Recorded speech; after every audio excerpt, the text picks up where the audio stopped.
গল্প ফিরে আসার ঠিকানা পর্ব ৫। সকালটা নাসিরের জন্য অচেনা লাগলো। অনেক দিন পর সে একা ঘুম ভাঙেনি।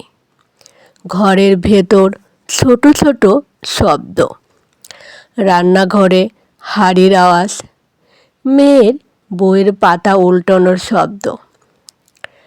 এই শব্দগুলোই একসময় তার স্বপ্ন ছিল। নাসির নীরবে উঠে বসে, কিছু না বলে শুধু দেখছিল। কারণ সে জানে এই ঘরটা এখনো পুরোপুরি তার হয়নি। নীলা কথা কম বলছে, রাগ করে না, অভিযোগও না। এই নীরবতায় সবচেয়ে কঠিন। মেয়েটা অবশ্য সহজ। সে নাসিরের হাত ধরে বলে, আজ আমাকে স্কুলে নামিয়ে দিবে?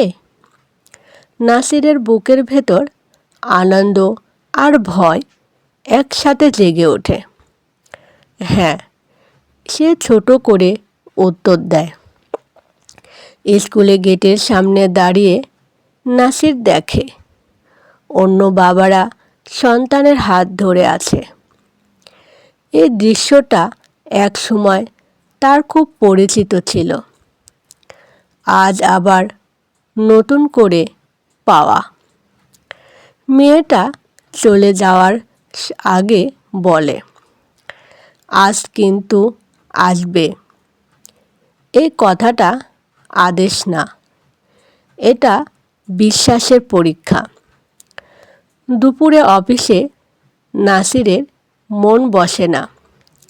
সহকর্মীরা গল্প করছে, সে বারবার ঘড়ির দিকে তাকায়।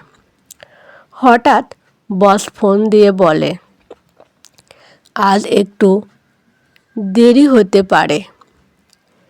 এক মুহূর্তের জন্য পুরনো নাসির ফিরে আসতে চায়। যে বলতো, আচ্ছা সমস্যা নেই, কিন্তু আজ সে থামে, গভীর শ্বাস নিয়ে বলে, স্যার আমি আজ সময় মতো বের হতে চাই। ফোনের ওপাশে কিছুক্ষণ নীরবতা। তারপর বস বলে, ঠিক আছে। নাসির বুঝল, দায়িত্ব মানে শুধু পরিবারের কথা নয়, নিজের জায়গাটা ঠিক করাও।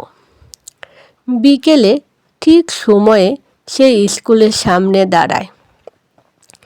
মেয়েটা তাকে দেখে দৌড়ে আসে, চোখে উচ্ছ্বাস। নীলা দূর থেকে সব দেখে, তার চোখে বিশ্বাস এখনো পুরো আসেনি, কিন্তু সন্দেহটা একটু নরম হয়েছে। রাতে খাওয়ার টেবিলে নীলা বলল, সব সময় এমন থাকবে তো?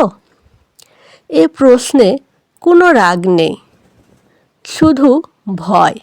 নাসির চুপ করে থেকে বলল, আমি চেষ্টা করব।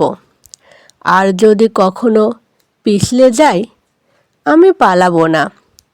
নীলা কিছু বলল না, কিন্তু প্রথমবারের মতো তার চোখে জল দেখা গেল।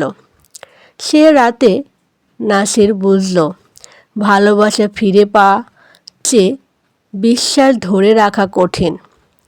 কারণ ভালোবাসা, অনুভূতি আর বিশ্বাস প্রতিদিনের প্রমাণ। ঘুমানোর আগে মেয়েটা নাসিরকে জড়িয়ে ধরে বলল, তুমি আজ এসেছিলে, এ একটুখানি স্বীকৃতি নাসিরের সব ক্লান্তি মুছে দিল। সে জানে আগামী দিনগুলো সহজ হবে না, ভুল হতে পারে, কষ্ট আসতে পারে, কিন্তু আজ সে পালায়নি, আজ সে থেকেছে। আর কখনো কখনো একটা মানুষকে ফেরাতে এই থাকাটাই সবচেয়ে বড় জয়।